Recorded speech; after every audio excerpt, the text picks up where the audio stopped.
Hello everyone, आप देख रहे हैं चैनल इग्नू इन्फो। और आज की इस वीडियो में हम बात करेंगे, अगर आप इग्नू से एमए करना चाहते हो इंग्लिश में तो इसका क्या प्रोसेस रहने वाला है।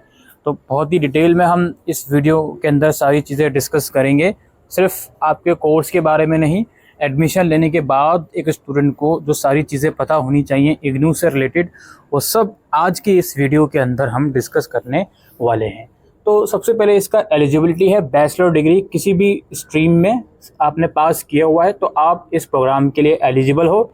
इग्नू में कोई भी मेरिट वगैरह नहीं बनती, डायरेक्टली आपको एडमिशन फॉर्म और फीस देनी होती है और आपका एडमिशन कुछ टाइम में कंफर्म हो जाता है। एमए इंग्लिश एज यूजुअल 2 साल का प्रोग्राम है, लेकिन इसमें एक ऑप्शन है, अगर आप 1 साल करके छोड़ देते हो तो आपको पीजी डिप्लोमा मिलता है इंग्लिश के सब्जेक्ट में। इसके अलावा ये जो प्रोग्राम है एनुअल मोड का है, अभी इसको हम डिटेल में डिस्कस करेंगे कि ये एनुअल मोड का क्या मतलब है। इस प्रोग्राम के स्ट्रक्चर की बात करें, फर्स्ट ईयर में एक आपका कंपलसरी सब्जेक्ट है आपका literary criticism and theory. Second year में कंपलसरी सब्जेक्ट है एस्पेक्ट्स ऑफ लैंग्वेजेस या फिर कंपैरेटिव लिटरेचर, दोनों में से एक लेना होगा सेकेंड ईयर में। ठीक है जी। मॉड्यूल की बात करते हैं भाई, इसमें कुछ मॉड्यूल होते हैं जो आपको सेलेक्ट करने होते हैं। कोई भी मॉड्यूल आप सेलेक्ट कर रहे हो उसके 3 सब्जेक्ट होते हैं, जैसे यहाँ पे British poetry, British drama, British novel, ये जो सब्जेक्ट्स हैं ये ब्रिटिश लिटरेचर मॉड्यूल के हैं। फिर इसी तरीके से मॉड्यूल 2 है आपका न्यू लिटरेचर इन इंग्लिश। इस मॉड्यूल में टोटल 4 सब्जेक्ट है जिसमें से आपको कोई 3 सेलेक्ट करने होंगे। फिर इसी तरीके से आपका मॉड्यूल 3 है राइटिंग्स फ्रॉम द मार्जिन और राइटिंग फ्रॉम इंडिया। फिर 5th मॉड्यूल भी यहाँ पर है और 6th मॉड्यूल भी यहाँ पर है। आपको एडमिशन के टाइम पर जो है एक मॉड्यूल सेलेक्ट करना होगा फर्स्ट ईयर में और एक आपको सेकंड ईयर में सेलेक्ट करना होगा। ये ब्रीफ सा कोर्स स्ट्रक्चर है इग्नू के एमए प्रोग्राम का। जहाँ तक इग्नू के एमए प्रोग्राम की एडमिशन फीस की बात है, तो पहले ईयर में जब आप एडमिशन लोगे तो आपको एडमिशन फीस देनी होगी 7700 प्लस 500, टोटल आपको 8,200 रुपये एडमिशन फीस जाएगी 1 साल की। और फिर दूसरे साल की एडमिशन फीस जाएगी 7,700 रुपये। ये अभी जस्ट एडमिशन फीस मैंने आपको बताई है। इसके अलावा एग्ज़ाम फ़ी अलग से जाती है जो अभी थोड़ी देर में हम डिस्कस करने वाले हैं। तो ये तो बेसिक सा स्ट्रक्चर हो गया इग्नू एमए इंग्लिश प्रोग्राम का। अब हम बात करते हैं कुछ और इम्पोर्टेंट चीज़ों की जो आपके स्क्रीन के ऊपर भी दिख रहा होगा। सबसे पहले हम बात करते हैं दोस्तों एग्ज़ाम्स मोड और एग्ज़ाम फॉर्म की। एग्ज़ाम्स मोड एनुअल जो मैंने अभी थोड़ी देर पहले बात करी थी, उसका मतलब ये होता है एमए इंग्लिश में एडमिशन लेने के बाद आपके जो एग्ज़ाम्स होते हैं वो साल में एक बार होते हैं। एडमिशन लेने के 1 साल के बाद फर्स्ट ईयर के एग्ज़ाम होंगे, फिर सिमिलरली उसके 1 साल के बाद सेकेंड ईयर के आपके एग्ज़ाम्स होंगे। इग्नू में एग्ज़ाम से पहले आपको एग्ज़ाम फ़ी देनी होती है। अगर आपका जुलाई सेशन का एडमिशन है तो अगले साल जून में आपके एग्ज़ाम्स होंगे, उसके लिए एग्ज़ाम फ़ी और एग्ज़ाम फॉर्म मार्च में निकल जाता है। और अगर आपका जनवरी सेशन का एडमिशन है तो उसके एग्ज़ाम दिसंबर में होते हैं और उसके लिए एग्ज़ाम फॉर्म सितंबर में रिलीज़ हो जाता है। एग्ज़ाम फॉर्म में आपको एग्ज़ाम फ़ीस भी पे करनी होती है जो कि 200 रुपये पर सब्जेक्ट के हिसाब से होती है। जितनी भी आपके 4-5 सब्जेक्ट फर्स्ट ईयर में होंगे तो उस हिसाब से 800 या 1000 रुपये आपको एग्ज़ाम फ़ीस देनी होगी। एग्ज़ाम फॉर्म में एक आपको एग्ज़ाम सेंटर भी चूज़ करना होता है दोस्तों, जिसमें आप लोगों क्या कर सकते हो, जिस भी स्टेट में आपने एडमिशन लिया है ज़रूरी नहीं है उसी स्टेट में आप एग्ज़ाम दो। आप अपना एग्ज़ाम सेंटर किसी भी स्टेट में चूज़ कर सकते हो जहां पर इग्नू के एग्ज़ाम्स होते हैं। ये एक सुइटेबिलिटी है इग्नू के अंदर। इसके अलावा बात करते हैं असाइनमेंट की दोस्तों।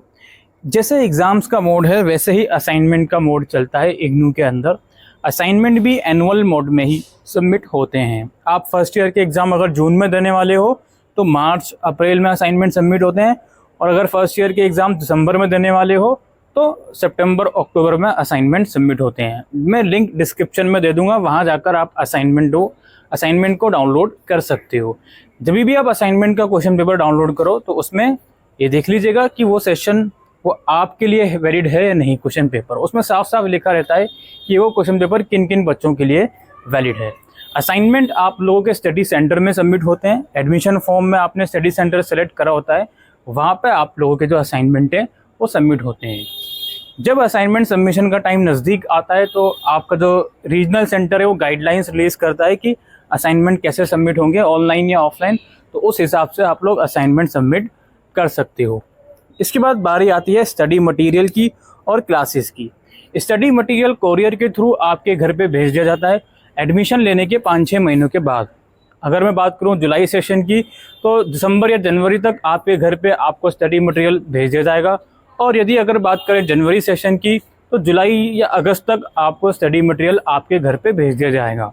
इस टाइम बाउंड के अंदर भी जो मैंने अभी आपको टाइम बताया, आपका स्टडी मटेरियल घर पे नहीं आया तो आपको वो इग्नू के मेन कैंपस मैदानगढ़ी से कलेक्ट करना होगा। इसके बाद बात आती है दोस्तों क्लासेस की। क्लासेस, सबसे पहले आपके मन में सवाल आएगा सर ऑनलाइन होंगी या ऑफलाइन। देखिए इसके ऊपर हम अभी कुछ नहीं कह सकते, वो डिपेंड करता है कि जो आपने स्टडी सेंटर चूज़ करा है वो ऑनलाइन लेना चाहता है या ऑफलाइन लेना चाहता है। क्लासेस किसी भी मोड में हो सकती हैं, ऑनलाइन हो या ऑफलाइन हो। बात ये आती है क्लासेस शुरू कब से होती हैं। जो बच्चा जुलाई सेशन में इनरोल करता है उसकी क्लासेस लगभग दिसंबर या जनवरी में स्टार्ट हो जाती हैं, और जो बच्चा जनवरी सेशन में इनरोल करता है उसकी क्लासेस लगभग जून तो नहीं, जुलाई के आसपास स्टार्ट हो जाती हैं। ये क्लासेस का आइडियल टाइम है शुरू होने का। क्लासेस की जानकारी आपको रीजनल सेंटर की वेबसाइट पर भी मिलेगी। आपको ईमेल भी आ सकता है जिसमें आपको ये ग्रुप्स वगैरह में जोड़ दिया जाएगा। देन वहाँ पर जो कोऑर्डिनेटर होते हैं वो क्लासेस की सारी इन्फॉर्मेशन शेयर करते हैं। वो तो क्लासेस की एक बार आपको जानकारी मिल गई तो आगे का शेड्यूल आपको अपने आप ही पता चलता रहता है। इसके बाद बारी आती है री रजिस्ट्रेशन की। अब इग्नू के अंदर री रजिस्ट्रेशन का मतलब होता है, चूँकि हम MA इंग्लिश प्रोग्राम की बात कर रहे हैं, तो री रजिस्ट्रेशन का मतलब होता है सेकेंड ईयर में एडमिशन लेना। अब ये सेकेंड ईयर में एडमिशन जो होता है इग्नू का, इसका फर्स्ट ईयर के एग्ज़ाम से कोई लिंक नहीं है। आप फर्स्ट ईयर के एग्ज़ाम्स में अपीयर हो या ना हो या फेल हो जाओ, उससे कुछ फ़र्क नहीं पड़ेगा। सेकेंड ईयर के एग्ज़ाम्स अगर आपको टाइम पर देने हैं तो रजिस्ट्रेशन भी टाइम पर करना होगा। इतना समझ लीजिए जिस टाइम पर आपके फर्स्ट ईयर के पेपर चल रहे होते हैं उसी टाइम पर सेकेंड ईयर के रजिस्ट्रेशन शुरू हो जाते हैं, और रजिस्ट्रेशन के 1 साल के बाद ही आप सेकेंड ईयर के पेपर दे पाओगे। इग्नू में ईयर बैक की कोई पॉलिसी नहीं है, तो आप ये नहीं कहोगे सर अभी तो मैंने एग्ज़ाम्स भी नहीं दिए, रिजल्ट भी नहीं आया, अभी कैसे रजिस्ट्रेशन कर लूँ। आप कर सकते हो रजिस्ट्रेशन। अगर फर्स्ट ईयर के सारे पेपर फेल हो गए या छूट गए तो वो अगले 6 महीने के बाद दे सकते हो, उससे सेकेंड ईयर पर आपका कोई भी फ़र्क नहीं आएगा। इसके बाद लास्टली हम बात करें इसके इवैल्यूएशन सिस्टम के ऊपर, तो इवैल्यूएशन सिस्टम कुछ इस प्रकार है इग्नू का। इसमें थ्योरी और असाइनमेंट 2 मेन कंपोनेंट हैं, दोनों में अलग अलग पास होना ज़रूरी है। 100 में से 40 मार्क्स आपको लाने हैं, 40% मार्क्स लाने होते हैं इसमें आप लोगों को पास होने के लिए। ऑलराइट, ये सारी डिटेल्स थी MA इंग्लिश प्रोग्राम की, अगर आप इग्नू से MA इन इंग्लिश करना चाहते हो। Thank you.